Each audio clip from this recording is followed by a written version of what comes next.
Apologies for that technical problem there. We'll go back to our earlier report there where we said that police recently made an announcement that they will be enforcing the tobacco control law in the Gambia. Smoking is a dangerous lifestyle, of course, but a lot of people in the country smoke, and the government is trying to making the country a tobacco-free country.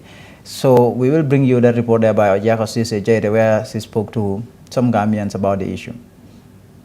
Smoking has long been a dangerous habit, and there is convergence among the medical community that it can even kill. The Gambia, just like any other country, is filled with people who smoke. Smoking cigarette damages one's heart and blood circulation, increasing the risk of developing conditions such as stroke, heart attack, coronary heart disease, among many others. The government of the Gambia has now strengthened laws prohibiting the sale of smokeless tobacco, single cigarettes, small packets of cigarettes, and tobacco in unit packages weighing less than 100 grams. The sale of tobacco product is also prohibited to persons under the age of 18. The Part2 Network team was out to gather the views of smokers, non-smokers, and even shopkeepers.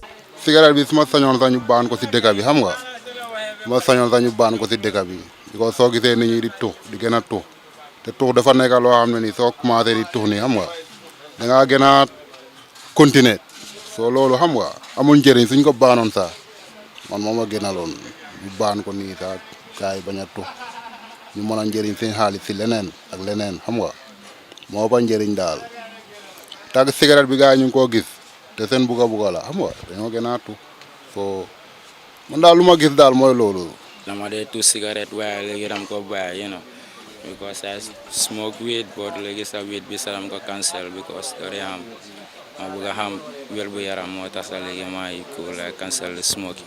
loolu nag soo ko seetee tam is good because cigarette is cancer you know kill a lot of people you know so suñ ko seetee daf dee mën a dominer suñ youth si bari su man sax daf ma dee xam boo ma laa ñeneen ñi ñu ko dee gën a tuur ñu ma gën a mag xam nga so cigarette is not good soo gisee ñu bindal la sa si paper bi cigarette skills waruñ ko tuur sa waaye soo gisee dëgër boppa la rek ak xam nga rek natu la gis naa ne lii natu yàlla la daal yee taxul soo ko yóbbee ba 300 sax dinañ ko jënda soo ko yóbbee 200 dinañ ko jënda $50 dinañ ko jënda $100 dinañ ko jënda ku nekk ak sa feeling la xam nga loolu daal gars yi dimbale nañ tuukat yu baax because ku mel ni man mënuma jënda full packet waaw dëgg moom mënuma koo jënda de te dama dee tu cigarette te benn bi fuñ koy jaay dama ko wari ba ma am ko waaw ñoom am na leneen lu ñu war a fay lu nga xamante ne dafa war a utee ak cigarette la moo nekk cigarette benn cigarette booy nga jaay ko kon na borom bitiki gars yi tëj seen bitiki wala ñu bàyyi di order cigarette mu ñëw Gambia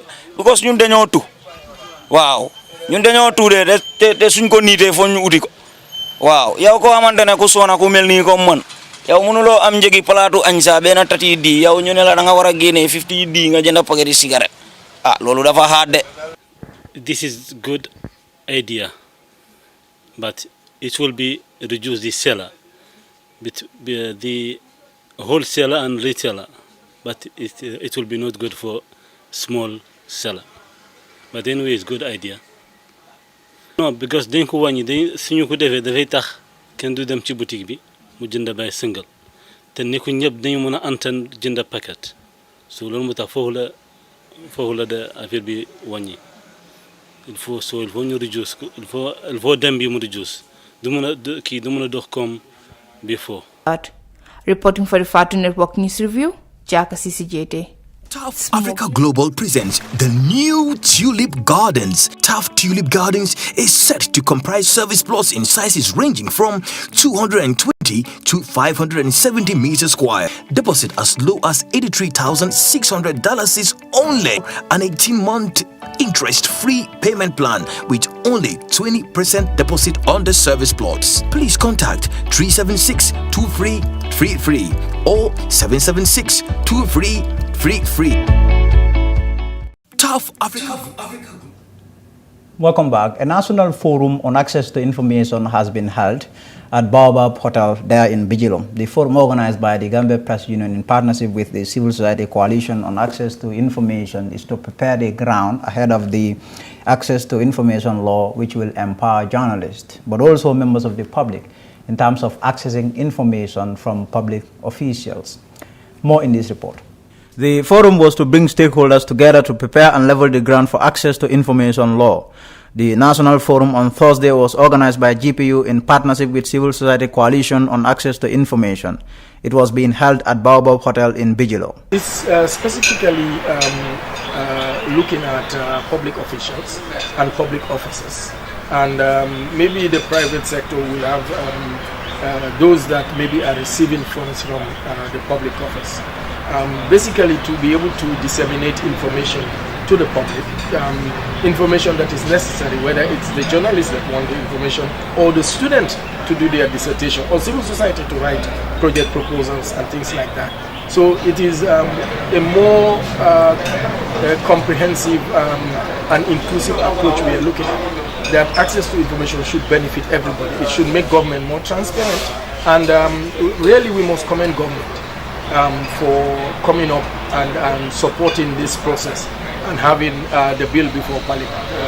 That shows that from our standing, that government also wants to be democratic, wants to be accessible, and wants to be accountable to the people and transparent. And that is highly commendable. The British High Commission is partnering the GPU over capacity and press freedom matters. David Belgrove is the British High Commissioner. We have just signed an agreement with the Gambian Press Union to support them in capacity building as they grow and they build their capacity. And one of the reasons why we believe this is important is that a free and fair media is an important part of any democracy. And today they are talking about the Access of Information Act, which I think everybody involved in that act, the civil society, the press and the government, are to be congratulated to getting it to the National Assembly so quickly. And I'm pleased to see that this forum today is discussing how they progress that act and actually how they will use that when it comes into being. Journalists who are taking part in the forum believe it is important. Education is very important because it creates a platform for colleagues to understand better the access to information bill, which is before the National Assembly, scrutiny and consideration. I think this is one of the most important bills that we can proceed as Gambians, not only journalists. So it's very vital to understand that this occasion, the importance cannot be overemphasized. It is very important, as I said, because access to information is something that everyone is yearning for. Development. GPU officials say the forum will go a long way in strengthening the work that is being done towards access to information law in the Gambia.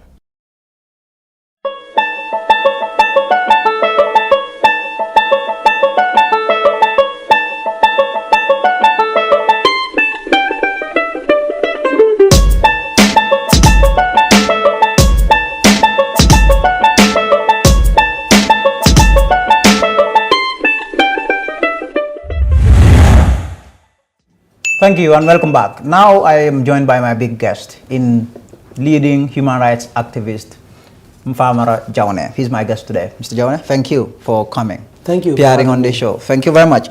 Let's talk about human rights.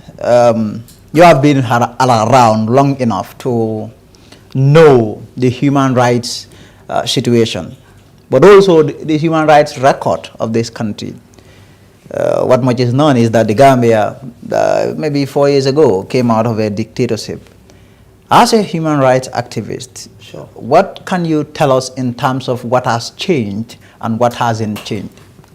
Well, thank you very much, Mr. Njai. That's a very important question. Like you rightly said, we've been in this work for a while now, and we had instances in this country where, you know, it was never a secret, you know, when we had rampant human rights violations going on in this country by the former regime and by, you know, state machinery. So we had arbitrary arrests going on. We all know about that. As we can see from the testimonies that the TRRC, you know, we had extrajudicial killings. We had people, you know, disappearing like that. You know, journalists being harassed, detained, you know, almost all sectors of our society, from every part of the Gambia, people were victimized, their rights were violated, you know, by state agents, you know, mainly the National Intelligence Agency, now SIS. So yes,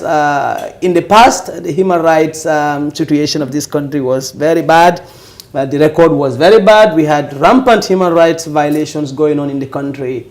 But thank God, when we had the change of government, you know, 4 years along the line, we've seen some significant improvements. We've seen some significant improvement because, like I said, all these things that I mentioned, extrajudicial killings, and then, you know, enforced disappearances and all that, you know, open torture and the like, you know, these are things that were rampant in Gambia before 4 years ago, prior to the coming of the new government. So, but again, like I said, we are still in transition as far as human rights is concerned.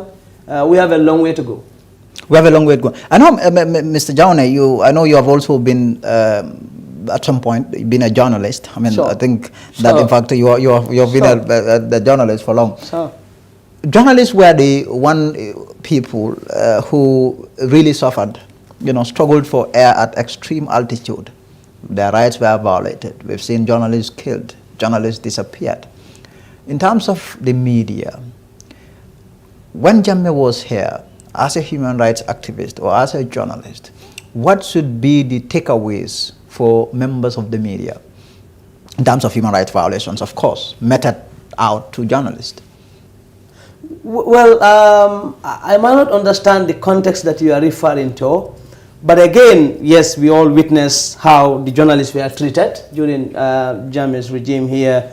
You know, every now and then they will arrest journalists, you know, charge them, or, you know, and their media houses, we had instances of independent and other media houses, you know, burned down and the like. So definitely, I quite agree with you that the media definitely suffered a lot under the former regime.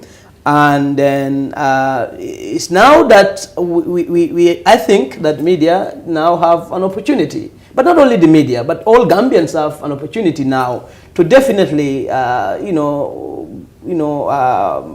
in for something that is better for our country, but most importantly, to ensure that never again should we allow those kind of human rights violations and abuses in this country.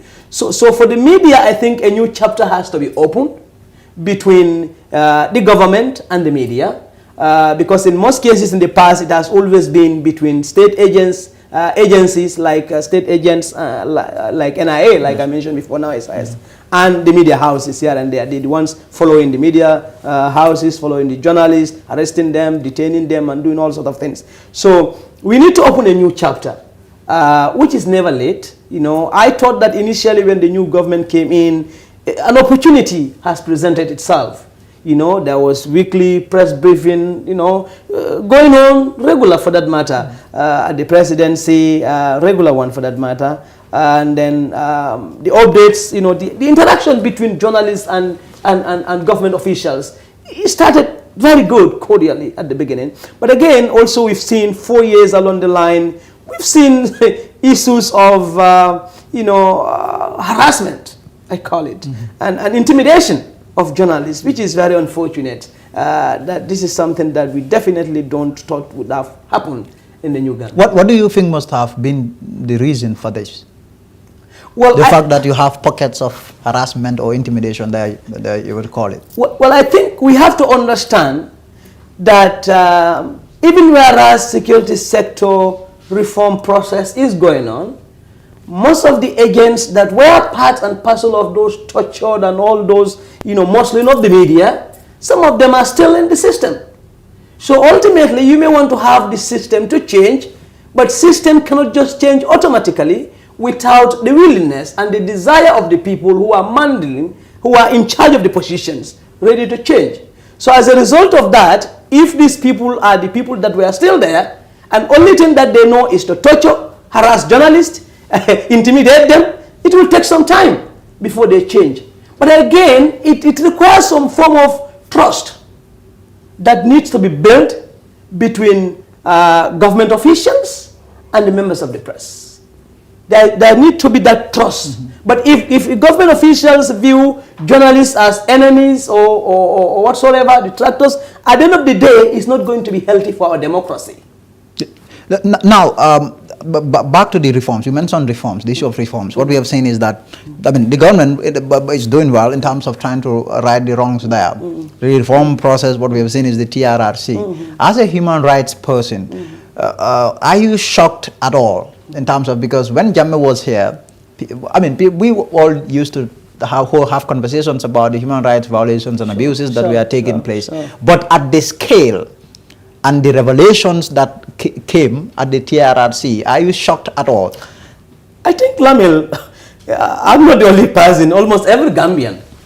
Even though we used to hear and heard about human rights abuses and violations, at this scale, I don't think we thought it was at this scale. The magnitude of human rights violation that we're hearing from the TRRC now, I don't think we actually knew at the time that these were some of the things happening in the country. Recently, we had engagement with victims of human rights violation in communities across URR, and you'll be shocked that at some point when I hear people saying that, you know, the human rights violations and other things were mainly centered in the Greater Banjul area, but this actually is not the case.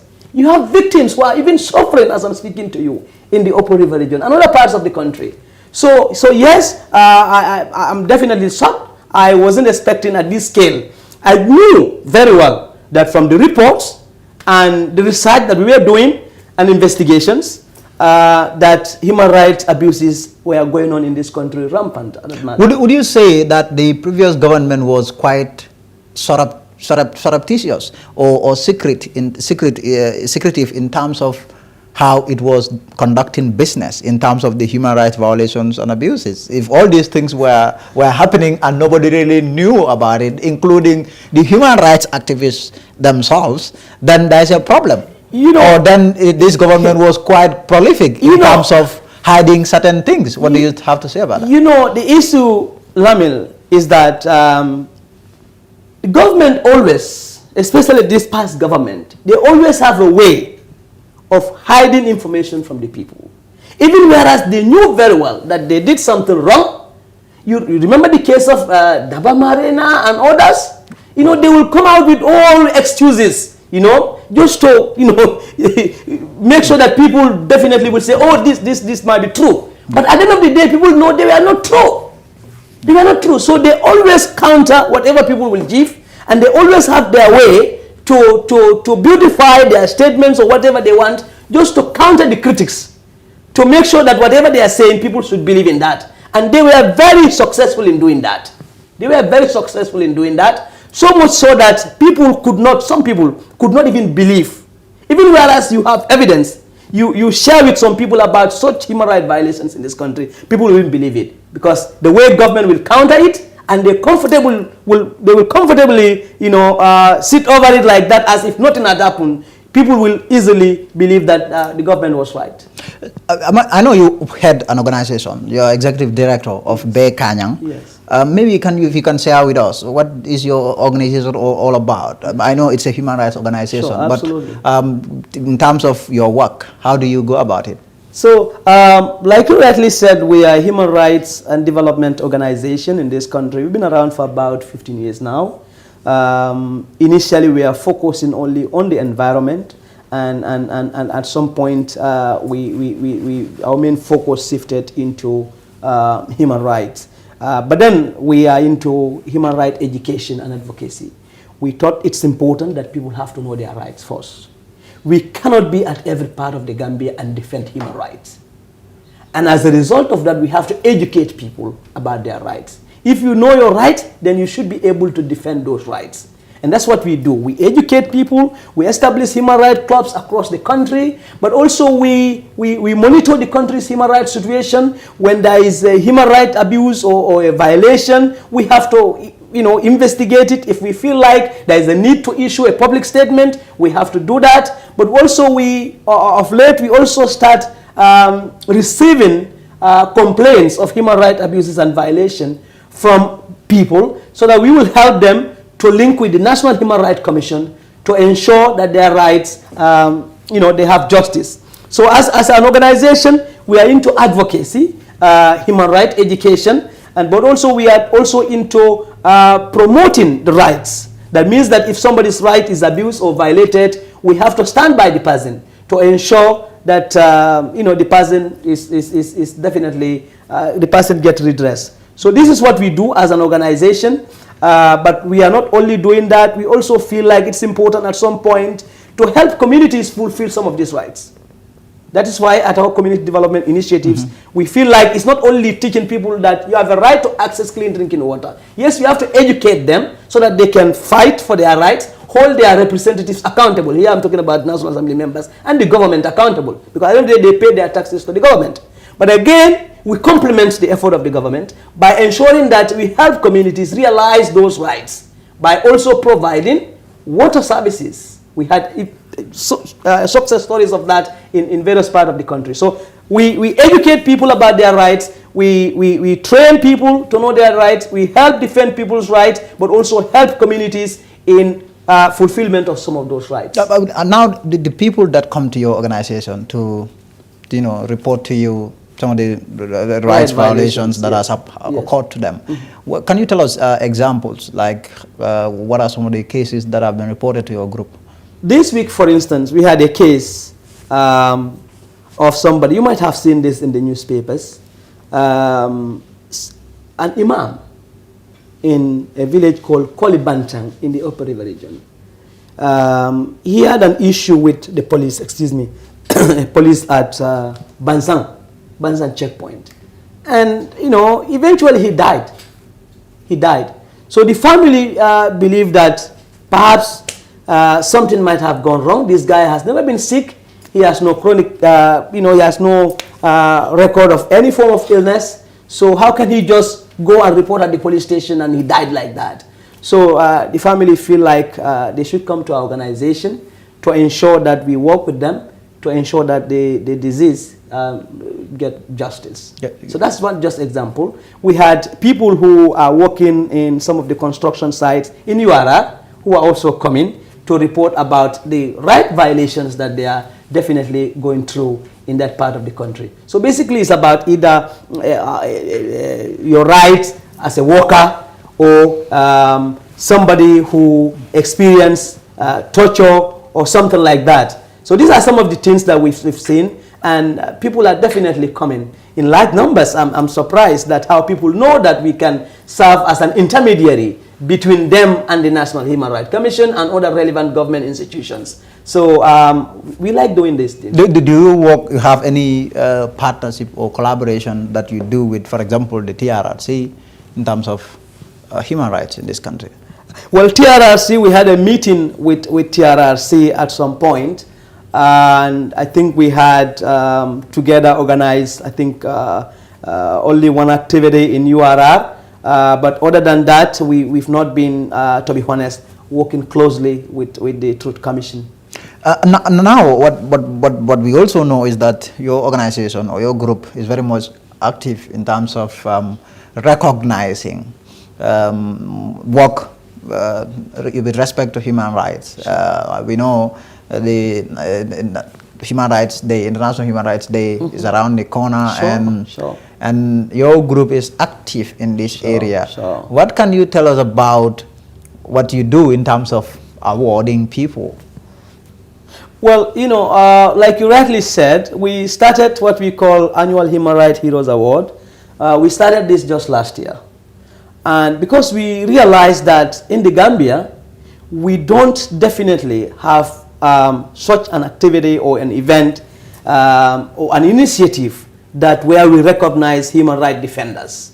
A good number of our activists and human rights defenders, including myself, in the past have been recognized at the international level. But at the local level, we don't have such. So we decided that as an organization, we definitely need to recognize the work of human rights defenders in this country so that we motivate them, but also inspire others so that they can also help, promote human rights in this country, defend human rights in this country. So this year we are having it in Basse, URR, on the 10th of next month, that is December 10th, on the International Human Rights Day. And of course, because it is going to be on that very day, we have some partners that we are working with to ensure that we have a successful celebration, but at the same time, a successful award ceremony to recognize the tremendous contribution of human rights defenders in this country. I always said this, human rights defenders in this country have always at the forefront of the struggle for the liberation of this country.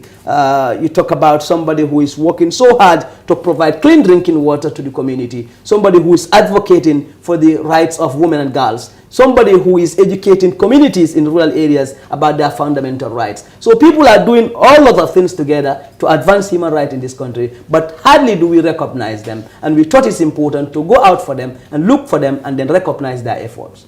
How do you go about it, the awards? Do you have people nominating people, or you just look at people and then recognize them? No, we cannot look at people and recognize them. At the end of the day, what we are looking for is Gambian own. We want Gambians to take ownership of this award.